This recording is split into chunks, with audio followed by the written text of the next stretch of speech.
Thanks, Matt. How's stuff been going for you on the e-commerce side of things? Oh, it's been going terrible. God. Really? I'm sorry to hear. Yeah. What's been the... It's so slow. Hey guys, welcome to the Business and Bootstrapping Podcast, where we believe in busting your ass and bootstrapping your startup to build the business and life of your dreams. I'm your host, Matt Ward, and if you enjoyed the show today, please check us out at businessandbootstrapping.com to get more great tips, tricks, and interviews with successful entrepreneurs. Thanks, and let's get started. Hey guys, welcome to the Business and Bootstrapping Podcast. Today I'm pretty excited to have Andrew Youderian, host over at Ecommerce Fuel, and someone who actually got me into the e-commerce space on the line to talk about his experience running a business, quitting corporate America, and really what he's learned since. So thanks so much for coming on today, Andrew. Yeah, excited to be here, and thanks for having me on. I appreciate it. So first off, I want to thank you. I actually found, and we can get into this a little bit more later, but I found out a lot of e-commerce mainly through yourself and through Steve Chow over at My Wife Quit His Job. And that was basically some of the motivation I used when I was living in Germany to try to get something started. So thanks. That's awesome to hear. Glad I was able to help a little bit. So there's some people out there that might not know who you are. So let's give them a little background. I know you're working in the financial services industry. You're doing investment banking. Let's go back there. So that was about 6 years ago, right? Yeah, it was. It was back in 2005 or 2007. So yeah, about a little over 6 years ago. So you're working there in an investment bank. And why did you decide to go the entrepreneur route? What really motivated you? I think it was, probably what motivates a lot of people to end up striking out on their own and start a business. Primarily just the desire to be able to run my own gig, to be able to have control over my time and have more flexibility in my life. Also, I've always kind of been a bit of an entrepreneur in terms of building things and hustling. And it definitely helps too that with business, one of the cool things about business is you get in what you put out, or completely backwards. You get out of a business what you put into it. And so if you hustle and you do things well and you work hard, you get to see all the fruits of your labor, so to speak. And so it's not really capped by, hey, for this position, we think, X amount is reasonable. You really are able to, if you look at all the people who really do well, a lot of times more often than not, it's they have a business of their own. I mean, that wasn't the primary driver for me. It was more flexibility and time-based and being able to spend time with my family and people I cared about. But definitely the fact that it rewards you handsomely if you work hard was also, was a consideration as well. Yeah, you definitely hear that a lot with entrepreneurs. So what I wanted to ask you about, you're working as an investment banker. What did you learn? What did you take away from that actually helped you, other than the massive amounts of hours a week you're putting in? What did you actually learn that would help you go forward in your business career? Yeah, good question. And it wasn't too bad. I was at a bank, kind of a boutique bank out here in Montana. And so, I mean, we worked longer than your average, 40-hour per week, but it wasn't, don't want to be too much of a complainer because there's definitely guys over on, the big bulge banks on the East Coast and West Coast that just, 80, 100-hour weeks, week in and week out. It wasn't nearly like that. So, but in terms of stuff I learned, I think I got a lot of great skills from that 2.5 year period. I learned how to really work hard. I like to think I had a pretty decent work ethic coming in, but definitely that was strengthened and tested in my role at the bank, just being able to really sit down and really buckle down and be able to get things done. So I think that was really helpful. I learned a lot about financial analysis, how to be able to look at a business and determine, is it healthy? Where are the problems? Where are the pain points? What are the critical numbers and metrics you need to look at? We did some M&A work over there, or at least I was kind of low man on the totem pole, but I helped with a few more often than not. Got to see inside some M&A deals and got a sense of how you value businesses, how a business is valued, and what aspects make it more or less valuable. Which was definitely helpful in terms of doing some of the stuff in terms of business sales or just looking at opportunities in the later part of my e-commerce career. So those were the things that I think really came in handy for me. I think it's interesting that you brought up kind of that motivating force. So I've heard different things from different entrepreneurs I've talked to. So when you're working for corporate, you're working for somebody. There seems to be two kind of fields of thought. There's more where you fall and where I fall, which is it's kind of difficult to motivate yourself every day to go work for somebody else, to go help them grow their business and grow their revenue. You're not really getting compensated any better, so you don't have that attachment. But then there's other entrepreneurs I've talked to. I'm sure you know Justin Cook over at Empire Flippers.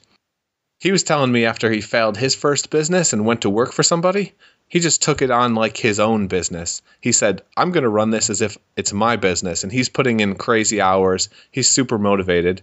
What's your opinion on entrepreneurs that are working for someone else? How they can really best maximize? What's the best strategy for them, I guess? Yeah, really good question. I don't think it's possible to be as motivated to build somebody else's business as your own. I think that's just human nature because there's just so much. Anytime you have ownership over anything, you're going to take more care of it. You're going to work harder on it or toward it. So I think if you are in an aspect where you're working on somebody else's business, I think obviously having a share of that can help a lot, whether that's commission or whether it's just a lot of responsibilities and leeway and responsibility within the business. But if you don't have that, I think one of the things you can do to get there is to really just work your tail off and make yourself an invaluable part of the business. If you're complaining, hey, I don't get enough responsibility or I'm not paid as well, it's not always the case, but more often than not, that's something that can be remedied by really proactively busting your butt and adding so much value to the company that the owner says, oh my gosh, I can't afford to lose him. And then once you really show how much value you bring and you kind of get to a point of where you've got a little bit of leverage. It sounds kind of maybe brutal, but it's the truth. You have a little bit of leverage. Then you can go to your boss or your owner and say, hey, look what I've done the last 6 months, the last 12 months. I'd love to have some kind of compensation structure where I can be enjoying those upside gains. I think that's always where people do their best work is well. It's funny too, actually, I'm kind of going to contradict myself a little bit. There's been studies and stuff that people say that sometimes when you incentivize people with money, there isn't any correlation between them doing a better job. But I think that's as a population in general. I think potentially if you have more of an entrepreneurial group of people in a study like that, I'd be surprised to see money not actually motivate them more. So that's what I would do. Just really bust it as much as you can and become a indispensable part of the business. I want to jump back into this in a second, but first, let's segue over. So we were talking about motivation, the motivation for working for someone else. Well, you decide to go and quit your job. You're going to launch a business. What was motivating you? How did you really go about launching Right Channel Radios? You quit your job in the financial services industry. I'm sure you were making a decent amount of money, a decent living there. You've got yourself and your wife to consider. What did you do to make sure that you didn't fail? Yeah, good question. At the time I was a single guy, I got married, probably a year after I quit. So that was nice. It's definitely a kind of a luxury that not everyone has to be able to quit and only have to worry about yourself. But in terms of making sure I didn't fail, I had no idea if I'd be successful, but I knew it was something that if I didn't take a shot at it, I'd regret. And I knew that the potential upside outweighed any downside. And so I didn't know. I guess to increase the probability that I would succeed is I focused on one thing right out of the gates. I actually quit not knowing what I was going to do, which is kind of funny. But I quit and looked around for a couple months to try to look at my options, and then I settled on dropshipping and started doing that, and really just focused on that nonstop for 12 months. So I think that was part of it, that I had a single focus. I wasn't trying to do a lot of different things. I took a very top-down approach to picking the niche that I did, where I looked at a lot of attributes I thought that would make a market more likely to succeed. And so my goal wasn't to have necessarily sell a product I was passionate about. My goal was to build a successful business. And I didn't care, at least for my first business, if I was selling, dentures or Lamborghinis. It didn't matter to me as long as I could build a viable business on it. So I looked at things like, I did a lot of market analysis. I looked at where I thought there were opportunities in the market. I looked at where I thought the niche that I picked would be a good dropshipping niche. Looked at all these different things and came up with a niche I did, which was selling radio equipment, and took it from there. And then thirdly, I think I had planned for it ahead of time for the probably 18 months before I quit. I really was socking away a lot of money. And so I gave myself enough runway to really be able to give it a decent fighting shot for a year straight to build up that business. and I wasn't stressed out about having to go make money on the side, and was definitely living pretty frugally, but I gave myself the time I needed to actually build something viable, or be able to build a viable business. So I think those were things that helped contribute to minimizing the chance of failure, the chance of not having it work out. So of course I'm going to link to your book, Profitable E-commerce, in the show notes. But can you take us through some of the strategies you use when looking at a dropshipping niche, something kind of a single focus that someone should work on? And what are some key attributes that are important for choosing a business to focus? Sure. Looking at dropshipping, it's a really unique model. It's got some advantages in that you don't have to buy a bunch of inventory up front, which is nice. And it's location independent, which is nice because you don't have to stock the inventory.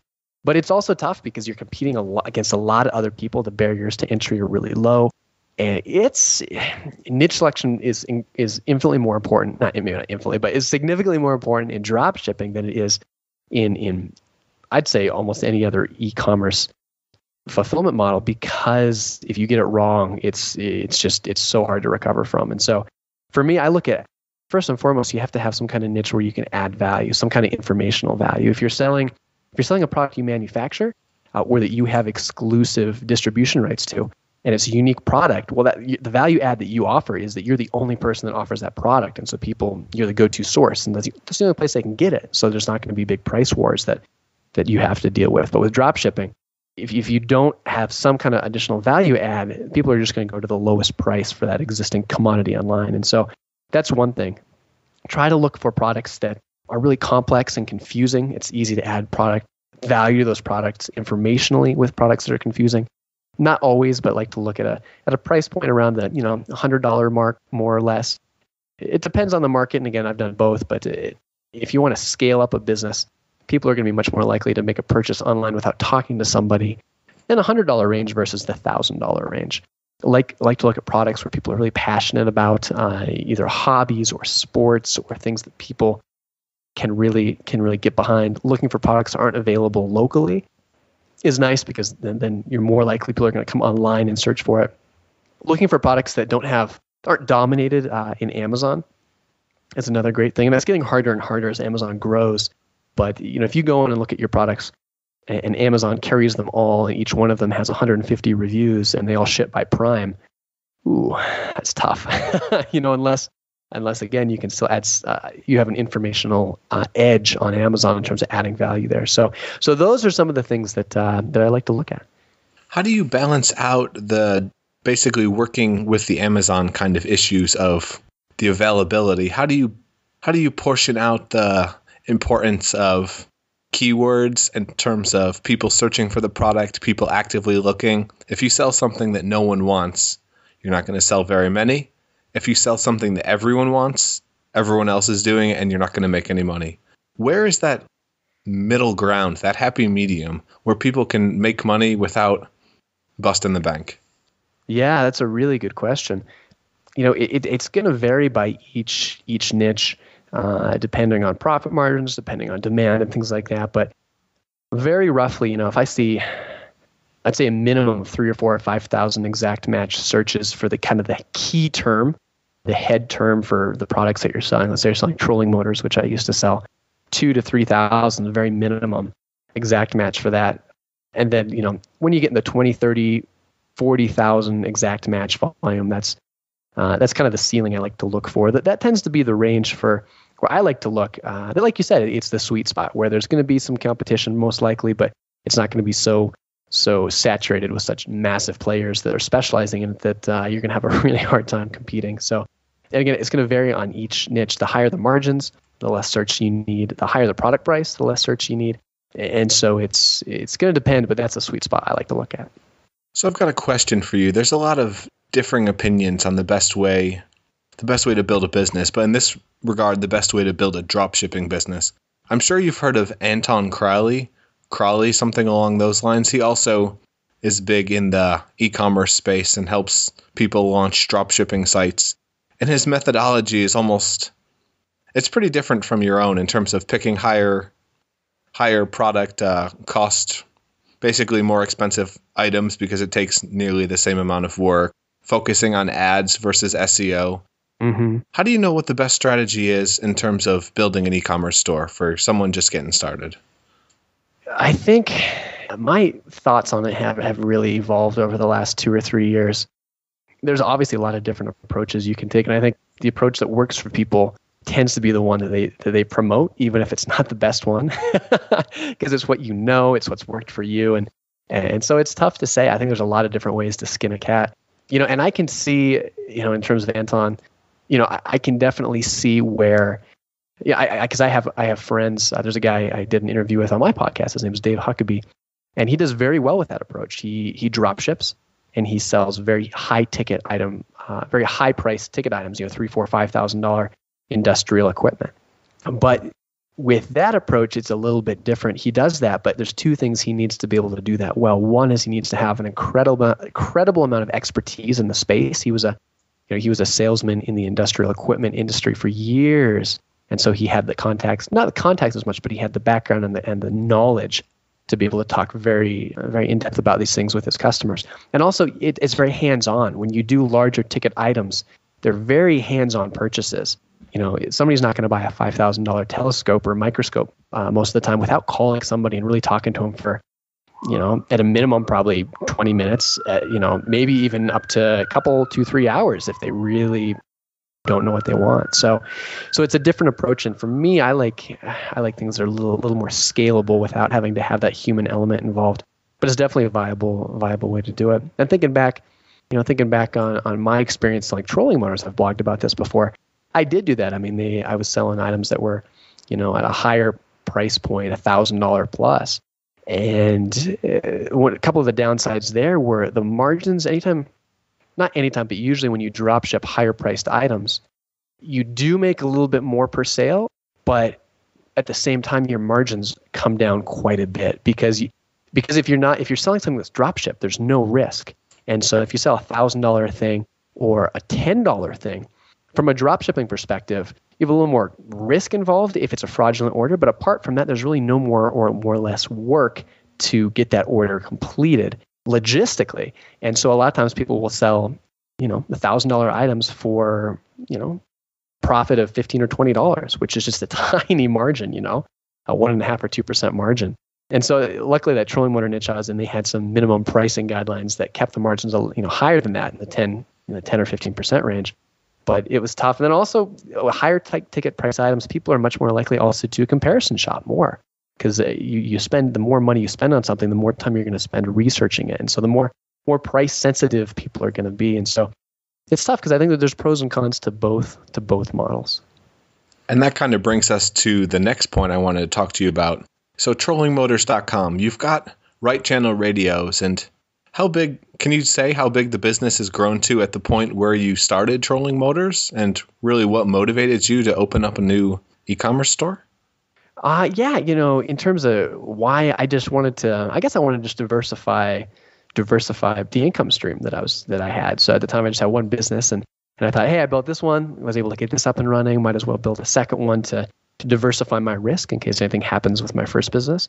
And also just to see if I can do it again. So what was the time frame like? I know people tell you do something one time, it's almost always going to be faster the second time you do it. How long did it take you to get to, let's say, 10,000 in sales on Right Channel versus on Trolling Motors? What was your kind of ramp up? Yeah, that's a good question. I have to think about that. I'd say 10,000 in sales per month, you mean?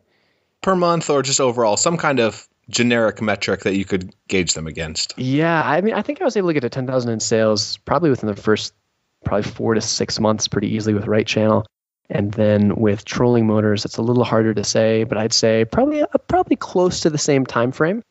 Yeah, I'd say roughly about the same amount of time. Yeah, the Trolling Motors was maybe scaled up in terms of profitability a little bit more slowly because the margins were a little bit lower. But it was comparable. I'd say Trolling Motors was a little bit slower, maybe trailed by 3 months or so, 2 or 3 months. Okay. So you're going along, you're running both of these sites. How do you go about managing 2 different e-commerce stores, dealing with customer service, content creation, all the hassles that go with running a dropshipping site? Yeah, good question. The first when I scaled up my first business, the radio business, I did it all myself, all the SEO, all the content writing. after about a year, I got a VA involved who helped out with basic customer service and sending out tracking numbers, things like that. So started out doing it myself, and then slowly brought team members on. That VA, like I mentioned, and then after probably maybe 2 years, was it 2 years? Yeah, probably 2.5 years, I brought on my first full-time staff member in the States to really run the day-to-day operations for both businesses in terms of taking phone calls and talking with suppliers and things like that. So hiring an employee, that can be a kind of terrifying thing for people first getting started. It can. How do they know when they need to hire somebody? And really, what's the best way to go about doing it? How do you know when you need to hire somebody? I think one problem that one mistake people make a lot is they hire someone before they really understand what they want them to do and before they have done it themselves. I think there's a lot of value in obviously building up a team and outsourcing things, but I think there's even more value in understanding intricately understanding how your business runs. Because if you don't understand things and you don't understand the mechanics behind things and you hire somebody to try to take over, you're going to have no idea, one, how to train them, and two, you're not going to have any idea if they're doing a good job or not. So I think really understanding all the facets of your business really well is a prerequisite. And then it comes to the point where, how can you, if you hired someone, would you be able to do higher value things with your time? Some business models it doesn't make sense to hire somebody. Some business models are really just owner, operator, run, and a lot of the value of the business comes from having a location independent job that you can run on your own. But maybe the economics aren't there to be able to bring on somebody full time that can run the business and still, pay them and still be profitable. But if you're able to cash flow it, if you feel like you have a pretty good sense of what you want them to do, you could do that yourself. You could have a good idea of how to train them and to be able to evaluate them, and you'd still be able to have the business be profitable, bringing them on board. Maybe not initially, but maybe you could see 6 or 12 months into the future that it would be profitable, and you have a better use of your time to be able to do other higher return on investment activities. I think that's a good time to bring someone on board. I think that's important, that kind of use of your time. What were you using your time for? So you've got trolling motors and you've got right channel radios. You brought on your VA and then you bring on Pat to run the day-to-day operations. What was your lifestyle like at that point in terms of how much time you were putting into the business? I don't think I've ever been as productive as I was the first year I built the business.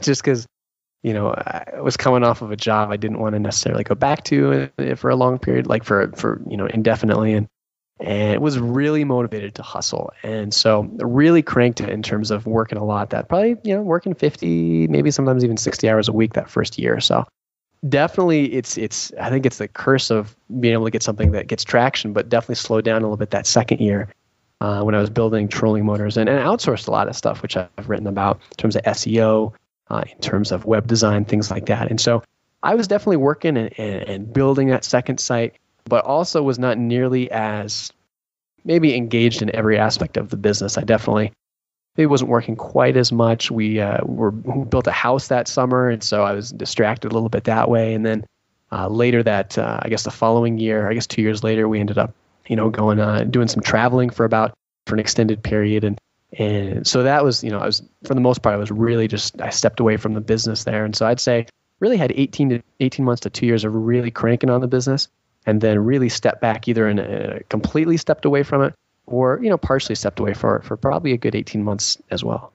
So when you stepped away for 18 months, how did your business go? Did it keep running smoothly? Was it just kind of you're off working on some other things, you're traveling with your family, you're kind of enjoying yourself? Was the steady paycheck still coming in terms of what you guys were generating? Did you plateau or start to decline at all? No, it was good, actually. It definitely stayed steady and even grew maybe a little bit in terms of the revenue size. And I didn't step away for 18 months, probably stepped away for maybe 7 or 8, and then was probably working in either a half or a 3/4 time capacity for maybe another 8 or so. But it worked well. I think with businesses, a good business is one where you can set it up and walk away for a period of time and the wheels don't fall off the bus, because that means that you've got some level of systems in place, some level of trusted employees or people who are watching over things. and you're not necessarily a slave to the business. So I think things were, there definitely wasn't we probably didn't grow a tremendous amount while I was gone, but we also didn't decay. But that being said, you can't obviously you can't just build a business and then walk away forever and expect it to be in great shape. I mean, when I came back, there was definitely a lot of deferred maintenance that needed to be done. And one of the first things I did when I came back is we did a complete rebuild of the website for Right Channel Radios. And so I tend to be the kind of guy who will really invest heavily in something for 6 months or a year, and then take a break for 6 months or a year and focus on other things. And so I think you can do that as long as you invest a lot up front and you realize that it's something where it's kind of like putting money in a parking meter, right? You can put it in for a while, take off, have fun, and your car will be fine. But you have to keep coming back and feeding that meter, investing in your business if you want it to realistically stick around and stay profitable. So I like how you were bringing up essentially the difference between building yourself a business and building yourself a job or building yourself some kind of consulting work. How do you put in the standard operating procedures? How do you make it really, really efficient, something that can run on its own? If something comes up, you need to come out of the business or step away. Yeah, no, good question. I think it starts with, people would probably argue on this, but I think it starts with bringing on team members that you can trust and that are people that are going to hopefully ideally stick around for a while. When I was off traveling, the worst thing in the world would have been if my team just flaked out on me and I was, in India or something and had to try to run my business. So I think that's definitely a critical part of it, and training them well and really empowering them to letting them know what, kind of what the philosophy of the business is, how you make decisions, what the principles that you make decisions around are based on, and then giving them the freedom and the leniency to be able to make those decisions. For example, we really try to take really good care of customers, where we don't nickel and dime them. If they get a part that's busted or broken, a lot of times we'll err on the side of just shipping them out a new product as opposed to making them send it back in and have us inspect it and all this kind of things. And so making sure that all our team members were on the same page with that, and that they knew that was kind of how we operated, and not getting upset if they made, if you have a VA who accidentally, maybe they know that's what we do, but they accidentally, send out a brand new $200 radio to a customer without having them return the old one. That happens, but you have to have some leniency there and say, hey, okay, thank you. I understand what you did. And the next time this pops up, here's how we will handle this differently. Definitely we send out kind of lower cost things to people without a whole lot of hassle. But for something this big, we need to get the original product back. But you have to let people make mistakes. So that's part of it. I think another part of it is having good systems in place. Obviously people, setting up systems in your business and SOPs are really something that's, I think, getting a lot of, people talk about a lot. And those are important. I think those are really important. But man, I know in my business, we definitely do those and we have a lot of them, but we definitely don't do it perfectly. And there's a lot of stuff, a lot of systems that right now are outdated that we need to get updated. And it's just, I always look at that I always think how I could do a better job with systems. So I think part of it is people, but I think also part of it is systems, but also being able to understand when you can't document everything. Can't document every single part in your business, particularly when you have things that are changing a lot, platforms that change, and so processes change. That happens quite a bit, or different policies change. And I think it's possible to, depending on how many moving parts and how many different parts of your business you have, it's possible to, to spend more and more of your time updating policies and manuals and things like that than it is actually running the business. And so I think it's a good balance of trying to find a good balance between people that you trust, policies, and empowering people to make the decisions that they think are right in the moment. Yeah, you don't really want to over-optimize. You just want that minimum viable product, something that's going to work. And then as time goes on, you can improve and iterate. The next way I wanted to lead the conversation was into e-commerce fuel.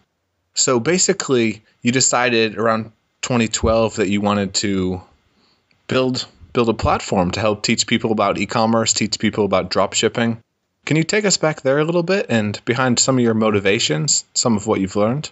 Sure. I think the motivation to build it was there's a lot of different motivations behind starting that platform. One, I had a lot, I've been doing e-commerce for 4 years and felt like I had a decent amount that I could share and talk about. And so I thought that would be something that would be fun to do. I didn't see a lot of people doing it. I feel like we're getting more people in the e-commerce space now, but at the time, there were really only a handful of guys, very few people talking about this. Steve over at My Wife Quit Her Job has been doing it for longer than I have. Billy Murphy has been blogging over at Forever Jobless. I think he's probably been doing it longer than I have as well. But apart from those two guys and maybe a couple other blogs, very few people were doing it. So I saw a gap in the market. Also didn't see a whole lot of, I didn't see any kind of community focused exclusively on e-commerce, and wanted to build up a community around that, a place where people who are in the trenches and doing it could come together. And then, to be honest, I also wanted to be able to diversify my income as well in terms of generating another income stream. I thought that would be, as long as I could do that in an authentic way, in a way that added value to people, then I wanted to be able to do that as well and create another business. So those were kind of some of the motives that I had when I started. I'm glad you were honest about it and did actually say the financial aspects, because you're putting out something and it is very high value. You're putting out a podcast a week, you're blogging. And I think almost most importantly, you've created this safe place for people that actually, basically a community of e-commerce entrepreneurs to learn from each other, to network with each other, and to really figure out what's working best with them. My question really for you was, what do you do personally to get around other people? How do you find others that are doing similar things to you that can help motivate you, help with strategies in your own business? Do you participate in masterminds? I don't do a whole lot of masterminds. I've done some in the past. I think masterminds are I think they can work. I think they're really tricky because a lot of times they're multi-people. You have multiple people in a mastermind, and if you can get people that are all on the same level and you meet at an interval that makes sense for everyone, I think they can be great. But I think it can also be tricky to get people who are on the same page in terms of how often they want to meet, how regularly. And then also that you're in the same place in your business. That's really important. I don't do that as much. I do a ton of reading online in terms of articles and blogs and podcasts. And then also just in the private community that I run, that's probably where I enjoy connecting with e-commerce entrepreneurs the most. There's just a ton of really great people in there that are really doing this day to day in the trenches and running businesses or have consulting businesses and are really knowledgeable. So that's probably my go-to place where I really talk with and connect with other serious e-commerce entrepreneurs, which is helpful in staying motivated. I'm sure the podcast helps as well. It does too. Yeah, I should have mentioned that. I totally forgot that. The podcast is, as you know, is a great excuse to reach out to people and be able to get them on the phone and talk with them and connect. And that's exactly why I started this one. Try to learn from some people and to share what I learned. Yeah. What's the most important thing that you think, the most influential interview you've had on yourself and that you think people could benefit from? So do you mean the one that I've performed or the one I've been, the interviewee on? We'll say the one that you've performed. Okay, so when I was doing the interviewing. Yeah. That's a really good question. And Andrew's not playing favorites, guys. He's just trying to share. That's tough. That's really tough. I would say, I don't know if this would be my absolute favorite one, but one that stands out, possibly because it was one I did recently, but also possibly because it was, I'd say definitely one of the top three was, I did an interview with a guy named Ben Jenkins over at One Fast Buffalo. And a couple of things he said really, really stood out to me. He's a design and branding expert who recently launched his own line of baseball bats. And really talking about building a brand, because increasingly, the more and more I looked at the e-commerce market, the more and more I'm convinced that it's getting harder to drop ship, and it's getting harder to sell existing products, period, whether you're drop shipping or whether you're stocking them. And I think really the future of independent retailers and e-commerce owners is going to be building your own products and building a brand in the future. I think that's really going to be the only way you're going to be able to compete with Amazon. And so talking about that, thinking through that, he had a couple of good pieces of advice, I thought. And I think, he built this company where he didn't do hardly any advertising, if any, and the product took off based, at least in his opinion, exclusively on the merits of the product. It was a great product. It was a great baseball bat. It was unique and interesting and a really quality made item that really had a lot of, I guess, class and style. I'm probably describing it very differently than he would. But the point is, he made something extraordinary and let it speak for itself. So I think that's something that it's so simple, but it's something that I think a lot of times we as e-commerce entrepreneurs try to figure out how to hustle and sell stuff and convince people to buy our stuff as opposed to just making something really cool that speaks for itself. And then also another thing he said that I thought was one of the best takeaway quotes that I've heard of, especially regarding branding, was that all good brands have an enemy. And that really stuck with me. If you're going to be building a brand, who's, obviously you stand for something, but who's the enemy? Who's your arch nemesis that you can rally the troops behind? And that was something where I think it's incredibly helpful to be able to really pinpoint and better define your brand. That wasn't something I had been thinking of. And so thinking about, well, who is my enemy? Like, who do I define and name as my enemy in all my businesses? And if you can't do that, you're probably not going to be able to have as effective and powerful of a brand and a message as you otherwise would have to. So I would say that was one of the more influential interviews I've conducted recently. I love that quote. It's kind of, if you don't stand for something, you'll fall for anything. Or if you've lived a life of without meaning, then no one hates you, or something along those lines. But basically, you have to stand for something. Yeah, exactly. I loved his interview. I thought it was interesting that he didn't put logos on his bats, and yet people still recognized him. They still appreciated the quality of the design and the craftsmanship that went into it. Yeah, I thought that was cool too. It's really amazing what he did, and I think it speaks to the fact that build something amazing and it will people will find it and talk about it. So my next question for you would be, is dropshipping dead or is it dying? I know you've talked on your podcast and on your blog about thinking about what the next step really was for you, possibly considering building, creating, sourcing your own product. Can you talk a little bit more about that?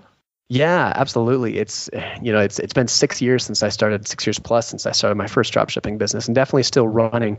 Built 2, sold 1, and still running 1. But I've talked about a lot in the past on my podcast as well about, I think it's getting harder. And like I mentioned earlier in the interview, I think just selling existing products is getting harder, regardless of whether you dropship them or whether you stock them in-house. Again, largely based on, not exclusively, but largely based on Amazon.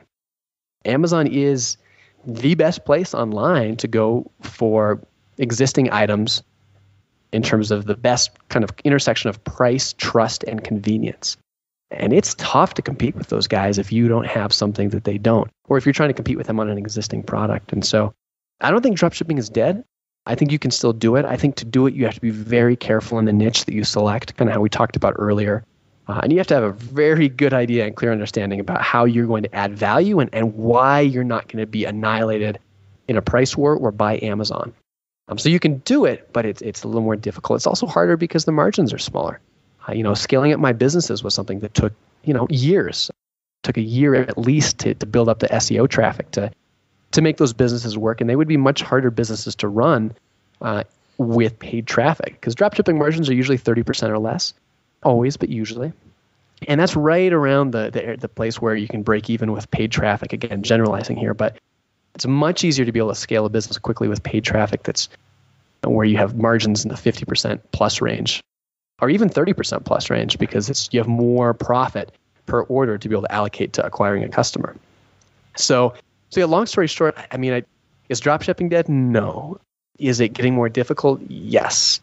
Will my next business be a dropshipping business? Almost certainly not. It will be something hopefully where I'm making my own product, because I really think that's where you have a chance to differentiate yourself and succeed and be different from Amazon. Because then if you do that too, if you have your own unique product, all of a sudden Amazon becomes a sales channel, becomes a platform where you can go and say, leverage it to reach all these customers to sell what you have, to sell them what you have, because no one else is competing with you on that platform. It becomes an asset versus a liability.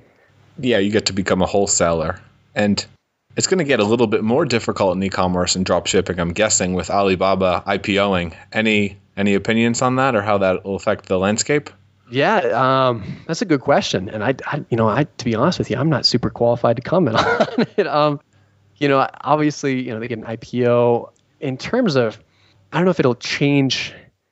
You think about through an IPO, they're going to be publicly traded. They'll be open to more scrutiny. They'll probably have access to more capital, and so potentially be able to increase how functionality of their site and their supplier relationship. So probably make it easier to connect in the long run. It'll make it easier to connect with suppliers overseas and potentially make things on one hand, it's nice because you can connect with manufacturers to build something proprietary if you want, but it's also probably going to make it easier for just kind of bulk importers to be able to get products to sell as well. So kind of a double-edged sword. That is true. I didn't really think about it like that. So I have one last question for you, Andrew. I've taken up a lot of your time. I want to go a little unconventional on this. What's the worst piece of advice that someone has ever given you? And what did you wish that you knew starting out that you just didn't? Wow, the worst piece of advice somebody has ever given me, huh? Who do I want to throw under the bus for this one? Hopefully related to entrepreneurship, but it doesn't have to be. I'd say the worst piece of advice somebody gave me was when I was starting trollingmotors.net. I had the domain name trollingmotorpro.com. Had the whole site designed as trollingmotorpro.com. The domain, the logo, everything was like a week from launch. And at the last minute, a guy who it was I kind of looked to for advice and as a mentor, he kind of said, "Hey, you really should go for an exact match domain." And so I kind of abandoned everything, went and spent $1,500 to get trollingmotors.net, and really.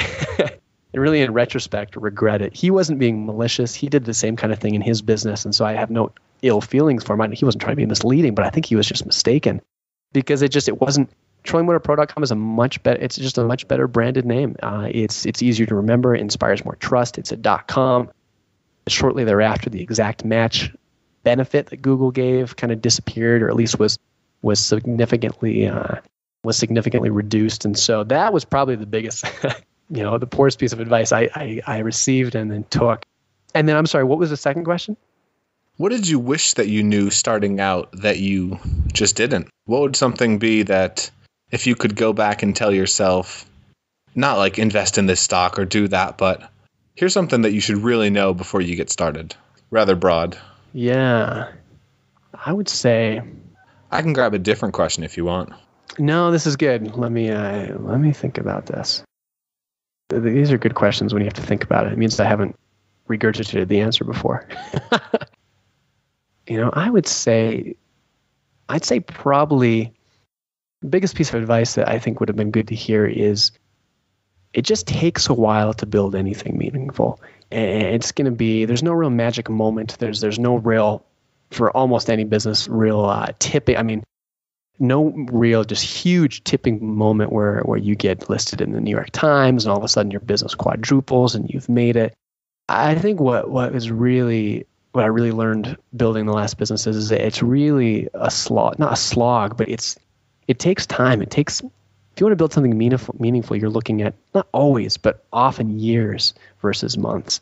And having that long-term perspective and being persistent and being able to stick through things in the long term is really what's most important. Unfortunately, I tend to kind of be a bullheaded kind of guy and kind of tend to slog through things, both to my credit in terms of I get things done, and probably both to my disservice in terms that sometimes I'll probably follow a path much longer than I should suboptimally.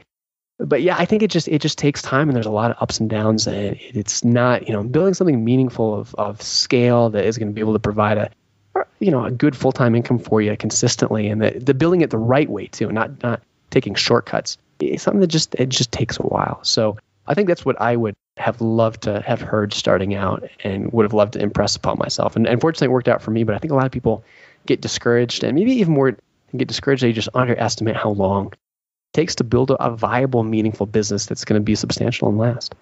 I think that's really important for people to hear. It's not the 6-second abs or overnight $100 million success. Yeah. All of that is total crap. Everything that's worth something in life takes a great deal of effort, in my opinion. You've got to lay that brick every day, and eventually you'll have a wall. Yeah, I think that's really important for people to hear, and I'm glad that you shared the message with them. Yeah, absolutely. So, Andrew, I have had you on the show for quite a while now. I know I've used up a lot of your time. I want to thank you so much for coming on today and sharing your experience in e-commerce, sharing the journey you've had with entrepreneurship through quitting your job to helping other people grow their businesses. If people want to reach out to you, where's the best place for them to come and say hey? Yeah, well again, Matt, really appreciate you having me on and talking. It's been fun. In terms of connecting with me, probably ecommercefuel.com is the best place to do that. It's where I kind of hang out, obviously write.